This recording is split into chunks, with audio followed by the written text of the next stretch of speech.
Hey YouTube, this is Eddie's Tech Talk, and this is my full review of the Maxtop T9 smartwatch. Now, thanks to Maxtop for providing me this watch to review, but as always, when I get a product to review from a company, they don't see what I make before I put it out.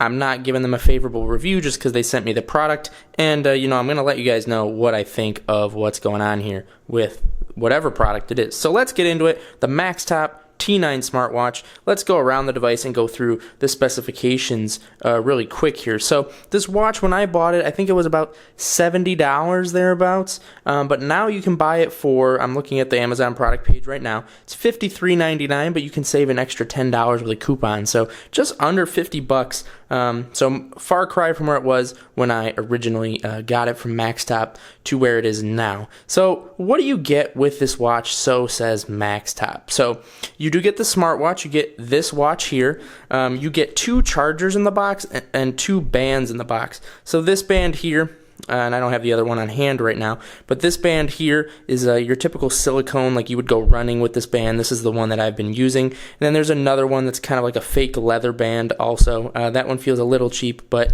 it does look decently good, and for them to include that in the box, pretty cool. You also get 2 chargers, which in my opinion is a very good move.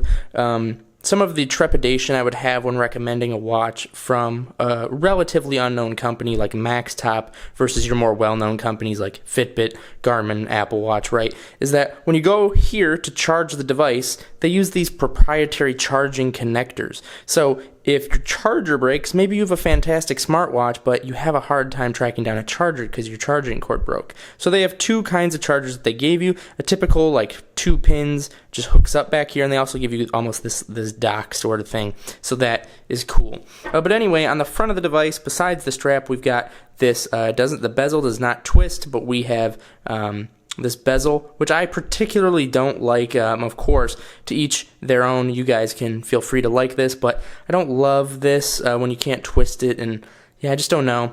You've got this button here to the side, which will activate the screen. We can see here, this is what notifications look like. So my phone was telling me the weather, that it's cloudy out. So that's what notifications look like. And here is where you get into your screen and your watch faces. We'll get back here soon.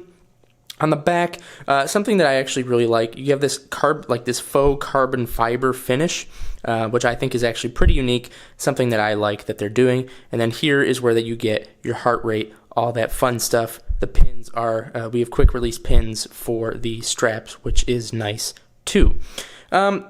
In terms of the other looks of the device, things look decent, feel pretty high quality in terms of the build. Like I said, I just have aesthetic issues of my own here, but again, to each their own. And I think something that impresses me especially about this watch is the screen quality. It's bright, the colors look good to me. There's a lot going on here. The UI is fluid, so I'll take you through some of the watch faces that we have here. And so I think that is all something that impressed me definitely more than I thought from a watch in this price range, is the quality of the screen, very visually appealing for sure. And there's no flat tire as it's called either. Some watches have a little black bar at the bottom that's not part of the screen that they use for various radios and things like the Wi-Fi radio, that stuff. None of that here. So impressive job, I think, or good job by Maxtop to get that into a watch, the display and the design in a watch at this price range. So all good marks for the most part for Maxtop so far.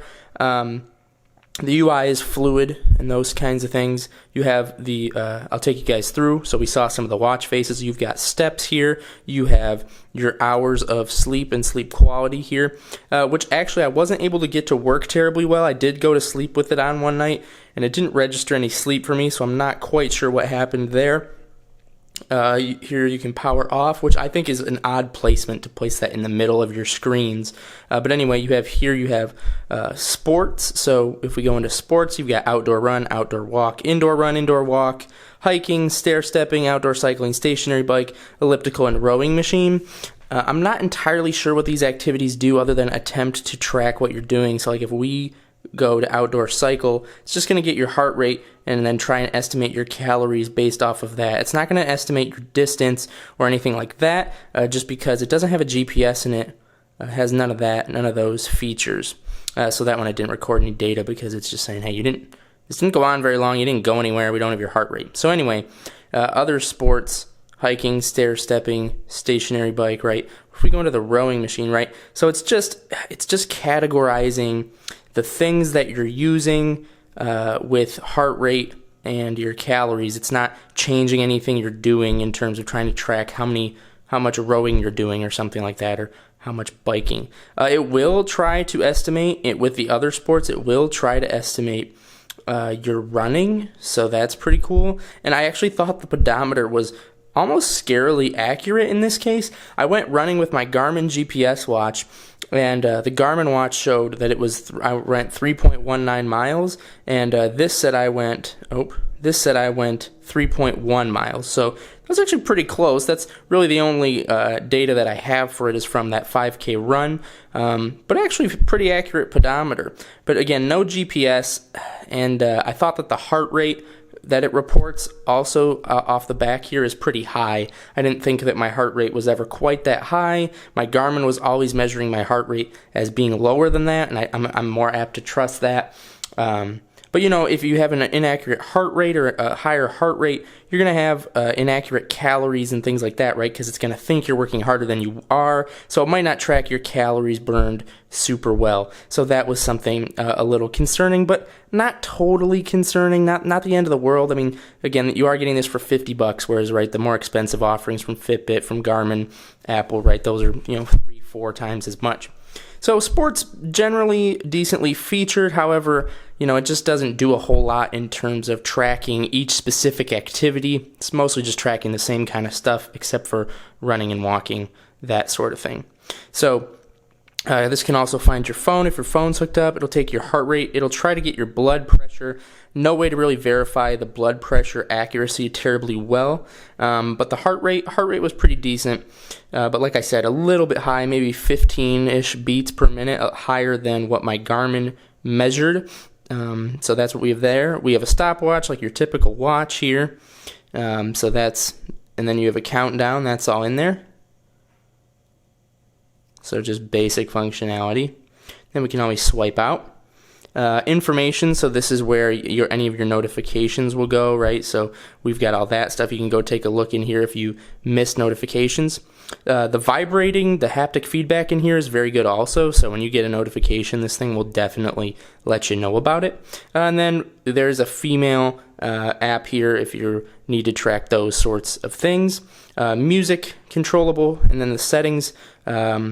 You can just turn on various notifications, filter out other notifications if you don't want. Other is always a good one to check as a catch-all there. Brightness, right? We can tone that down a little, maybe so we're not quite as washed out, or we can crank that thing up. So, like I said, screen quality pretty good. Color accuracy I think is pretty decent. We'll tone that down here so we're not maybe quite as washed out. Auto locking, so that's just with the screen timeout. We'll turn that guy up for a little bit. And then switch just for what do you want notifications for. Now, something I did want to talk about is the turn the wrist, the twist the wrist functionality. And this is the real downfall for me of this watch, why I can't really recommend it. Because with a watch like this, the screen is nice, and that's all fine and great. However, right, the screen will suck battery when it's on. So the way that most manufacturers get around this, right, as we've seen, the screen turns off. And so if you want to turn that screen on, take a look at the time, whatever, you twist your wrist up, right? And it worked fine here, but I would say it's very sporadic when it works, when it doesn't work. It's on your wrist and you turn it, right? And then, okay, it took a second to turn on. So I can't get a totally great way to show you guys, but I have had it not work very well in the past. It seems to work really well for a little bit and then not work that well. So that was a real deal breaker for me in terms of just the twist to wrist capability. Didn't work quite as much as I want to. Of course, because I'm on video, it's going to work every time. But you guys will just have to, I suppose, take my word for it that it doesn't work, when I twist my wrist all the time. So that wasn't the best. The firmware is updated all the way, so that's not an issue.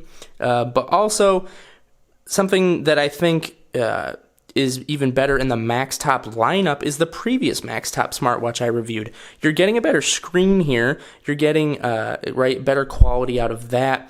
But in terms of the rest, you're not really getting anything better. You're getting a touchscreen, right? Better screen with a touch screen.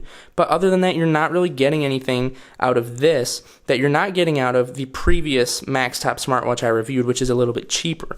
Now, if you like this style of smartwatch rather than the square one, hey, go with this one, especially since it's similar priced to the previous Maxtop watch that I reviewed. But I would also caution you, this watch is actually a little bit big for me. So you're a woman, you have smaller wrists, and you're a guy, right, or either or. You might have a couple issues wearing this watch, and I thought it was a little bit big for my taste. So not a bad watch here from Maxtop, especially given the price cut. Like I said, very impressed with the screen quality, and the pedometer seems scarily accurate for whatever reason, but the twist, the wrist, and those sorts of things held it back just a little bit. It does use the H-band app, so I'll show you guys that. And it's also IP68 waterproof, Maxtop claims, so that's pretty cool. Don't have to worry about it getting wet and getting ruined, those sorts of things. So that is fun too. But in any case, this uses the Maxtop app. We'll crank that brightness down, geez, okay, to not get washed out here. So 213 steps, right? I didn't go far today. It's called the RCO2 in here. This is the H-band app. You can just drill down, see how far you went. If you've ever seen the H-band app with any previous watch, you know what we're dealing with here. The tracking is decent. It's okay. It has cool graphs for your heart rate and tracking and those kinds of things, what zone you're in. Blood pressure, it tries to get that. Like I said, not quite sure about the accuracy. The last Maxtop smartwatch I reviewed, my blood pressure was a little bit high in the watch than it is in real life. So visually appealing and a decent app for sure. You can customize some features of the watch also within here, like the message notifications, sedentary alerts, turning the wrist detection, pairing devices, low power, blood pressure private mode. So this is basically just calibrate it with your normal blood pressure, and we'll try to predict it more accurately. So there is a good bit of settings in here. So it's a decent app. Things are all pretty decent here. But given the presence of Maxtop's other smartwatch in this field, I would actually say to go with that one. Not a horrible pick here if you're looking at these smartwatches for whatever reason. But given the price and the lack of polish due to more expensive offerings, even from Fitbit and those competitors, even their lower end stuff, I think is a little bit better than this. Of course, more money, but if you're looking for a cheap fitness tracker, I would say go with Maxtop's other offering. What do you guys think? Let me know in the comment section down below, and I will see you in the next one.